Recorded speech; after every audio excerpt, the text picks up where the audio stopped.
నమస్తే పేరు? అమ్మా. నా పేరు రాంబాబు అమ్మ. ఏడుంటారు? ఇక్కడనే సనత్నంలోనే ఉంటాను. మీ ఎమ్మెల్యే ఎవరు? మా ఎమ్మెల్యే చలసాని శ్రీనివాస్ యాదవ్, కార్పొరేటర్ ఎవరు? కార్పొరేటర్ లక్ష్మీపాల్ రెడ్డి.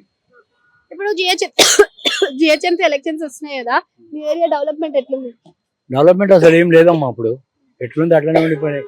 మోరీలు లాగానే ఉన్నాయి. అంతా కంప్లైంట్ చేసిండ్రా?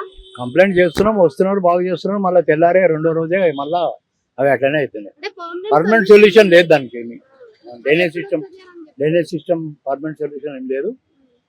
కాబట్టి ఇంకేమేం సమస్యలు ఉన్నాయి మీకు? సమస్యలు అంటే ఇక ఏరియాని బట్టి అయితే సమస్యలు చాలా ఉంటాయమ్మా. అంటే మీ ఏరియాలో మా ఏరియా ప్రత్యేకంగా స్ట్రీట్ లైట్లు సరిగ్గా వెలగవు, ప్రాబ్లం అదొకటి. ఇంకోటి అంటే రోడ్లు అన్నీ కూడా చెంచినాయి. ఇప్పుడు అన్ని గుంతలమయమే అయిపోయినాయి అన్ని ఈ వర్షానికి. అంతా అదొక ప్రాబ్లం. అంటే హైడ్రా గురించి కూడా మనకి ముందే చెప్పింది ఏంటి అంటే, వర్షాకాలం మీకు హైడ్రా ఉపయోగం ఏంటో తెలుస్తుంది అని చెప్పిండు. మరి వర్షాకాలం వచ్చింది, మరి హైడ్రా యూజ్ అవుతుందా? హైడ్రా ఏముందమ్మా, హైడ్రా అంటే చెరువుల దగ్గర ఉంటుంది మీకు మెయిన్.